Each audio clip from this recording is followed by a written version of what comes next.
So today we'll learn the experiment of single sideband suppression, modulation and demodulation. For this we need the modulating signal and carrier signal. So the modulating signal is generated using this block. We can adjust the frequency and amplitude of FM, that is modulating signal. Also there is a phase shift network and there is a potentiometer to adjust the phase shift of the modulating signal, that is FM. So firstly let's observe the FM signal, that is modulating signal, and phase shifted modulating signal, that is FM plus 90. So I'm connecting the probes to FM and FM plus 90. So the frequency of this modulating signal to 1 kilohertz. So for that we'll press measure on the DSO. We can see the frequency currently is 5.2 kilohertz. We'll adjust this to 1 kilohertz.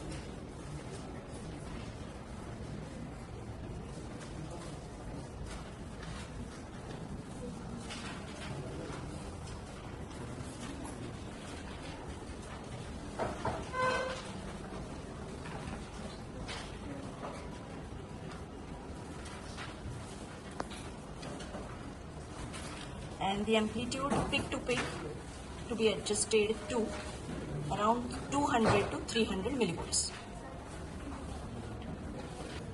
After we have adjusted the frequency and amplitude of modulating signal, now we'll adjust the phase shift between these two signals. For adjusting the phase shift, let's use the XY mode method. For that, go into Utility, Display and Format as XY. To adjust the phase shift of 90 degree between FM and FM plus 90, the phase shift potentiometer is to be adjusted such that this pattern on the screen is perfect circle. It indicates that the phase shift between FM and FM plus 90 is exactly 90 degree. So by adjusting this, we will now move on to the adjustment of phase shift between carrier and carrier plus 90. So here we'll adjust again the Lysage's pattern to be circle. If you go on increasing the amplitude of carrier, the Lysage's pattern gets disturbed. So keep the amplitude of the carrier smaller so as to get a perfect circle as the Lysage's pattern. Now we'll come back to the normal YT mode. Adjust the amplitude to around 300 millivolts.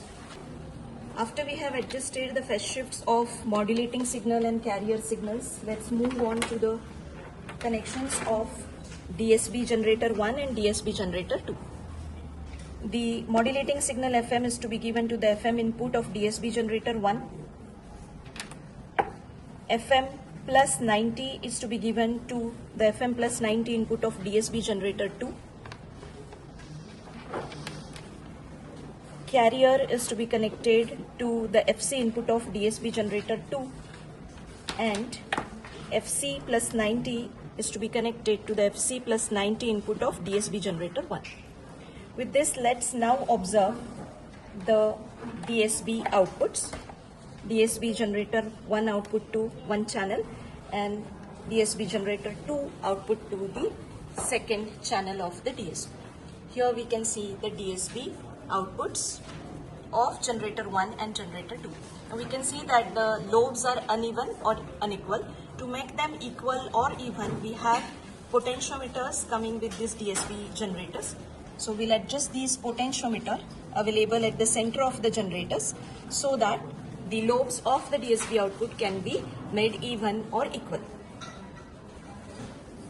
Right? Now we have made them equal. You can observe by stopping the DSO, we can observe the lobes or the outputs of DSB generators. We can see that the DSB generators generate the outputs alternately. So when the DSB generator 1 has its highest peak of the lobe, the second generator has 0 or minimum output and so on. Now these two outputs will be added to generate the SSB output. So let's do the connection for that. DSB generator 1 output to one input of the adder. DSB generator 2 output to another input of the adder. And here we can see at the output of the SSB generator, we can see the SSB output. We will observe this with reference to the modulating signal. So the second channel I am connecting to the modulating signal. Now here we can see channel 1 is the modulating signal and channel 2 is the SSB output, which is addition of two DSB outputs. With this we will move on to the demodulation of SSB signal. For this we'll do the connections.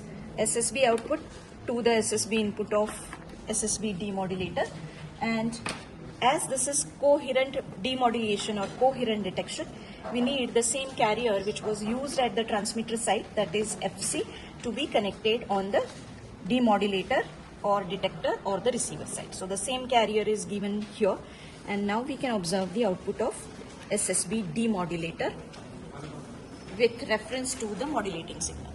So if we compare this yellow colored modulating signal with the blue colored demodulated signal, we can observe that the waveforms are quite similar to each other.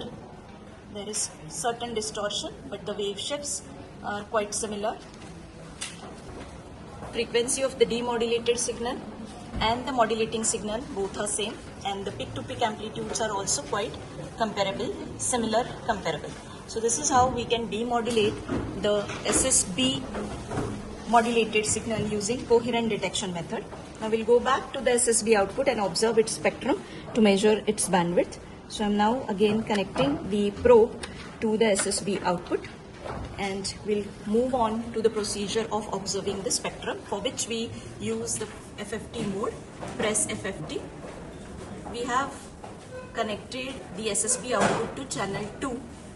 So the source is to be selected to be channel 2, and here we can see the spectrum of the SSB signal.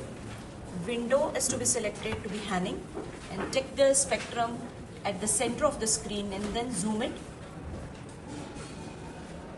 by 5.